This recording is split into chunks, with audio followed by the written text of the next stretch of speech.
Berlayar itu kadang 6 bulan, 7 bulan. Kadang sampai ke Lintang 30, ke Australia, kadang sampai ke Maluku, ke Ambon. Malam dianggap siang, siang dianggap malam. Selama 24 jam kita itu tidurnya cuma 3 jam istirahat. Nggak ada uang lemburan. Gaji per bulan sekarang nggak nyampe 3 juta.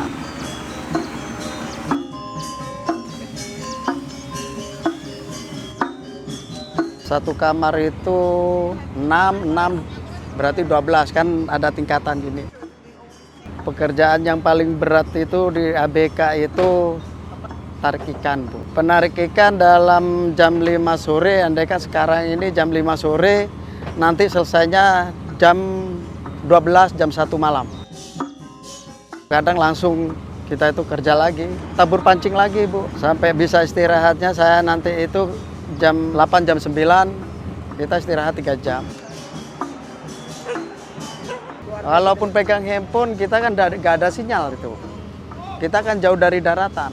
Sebenarnya ya rindu. Kadang-kala saya mikir, ya Allah kapan saya itu berhenti di laut, kepinginnya di darat gitu. Yang beratnya ya ninggal keluarga gitu aja.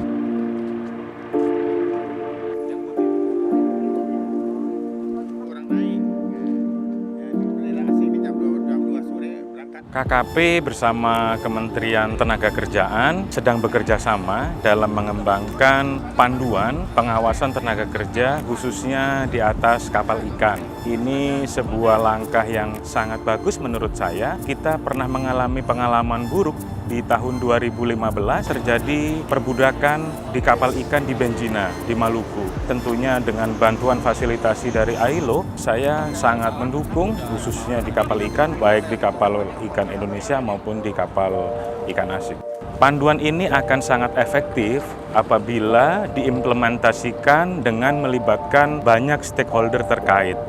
Dalam dunia perikanan khususnya di kapal ikan sangat unik, sangat berbeda dengan pengawasan tenaga kerja di industri manufacture.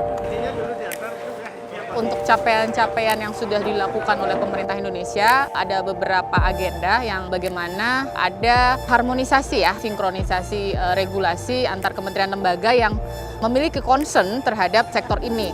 Karena hasil peta gap analisis yang kita lakukan bahwa ada regulasi yang beririsan antar kementerian lembaga ya, ini yang perlu kemudian kita duduk bareng, bisa dipandu juga, difasilitasi dengan rekan kerja kita ILO untuk melihat masing-masing kewenangan tersebut dan memecahkan persoalan-persoalan yang ada di lapangan. Agenda berikutnya itu adalah kalau bisa kita juga melakukan posisi pengawasan bersama, joint inspection. Kita berupaya untuk bisa masuk ke dalam tim terpadu dari otoritas pelabuhan. Kita menjamin hak-hak kondisi ketenagakerjaan termasuk kondisi K3 si awak kapal perikanan dapat dilaksanakan sesuai regulasi nasional maupun tentu harapan kami sebagaimana standar internasional. Saya juga apresiasi sekali ya ada kegiatan seperti itu, bahwa ternyata memang ada perhatian terhadap tenaga kerja ya, bahwa dari segi keselamatan dan lain-lain. Untuk teman-teman dari tenaga kerja ketika nanti untuk mengimplementasikan pengawasan di pelabuhan memang perlu adanya kegiatan bersama ya, untuk dapat mempermudah ya data-data yang teman-teman dari pengawas tenaga kerja butuhkan.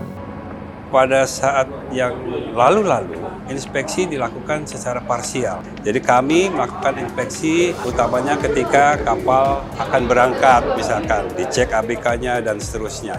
Tetapi saat yang bersamaan, tidak begitu lama, ada instansi lain lagi nih melakukan pengecekan yang mungkin bisa tumpang tindih. Sementara hasilnya pun yang kemarin-kemarin kan masing-masing aja. Ke depan dengan inspeksi bersama ini kita berharap nanti bisa dilakukan pada waktu yang bersamaan. Kemudian yang terpenting adalah hasilnya lebih komprehensif, lebih lengkap, dan itu bisa menjadi suatu keputusan rekomendasi yang lebih tepat nantinya.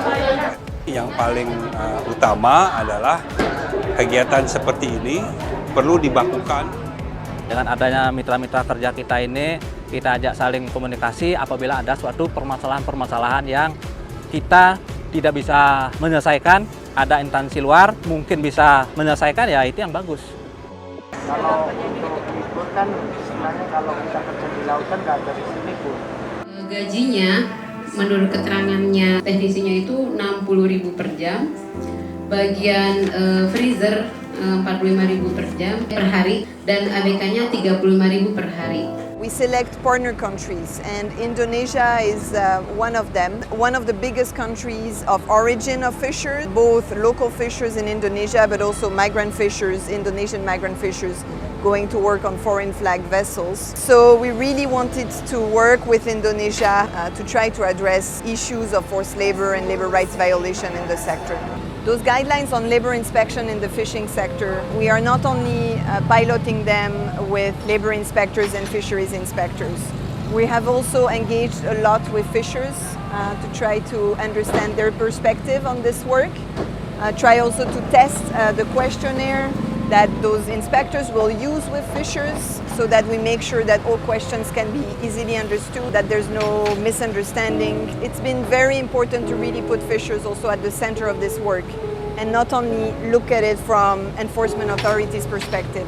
Accelerator Lab berusaha untuk menggandeng pemerintah-pemerintah terkait agar bisa melakukan inspeksi bersama, termasuk juga bagaimana kita melibatkan seluruh stakeholder ILO, terutama serikat pekerja, organisasi pengusaha untuk bisa terlibat dalam diskusi-diskusi, memperbaiki mekanisme inspeksi khususnya di atas kapal ikan.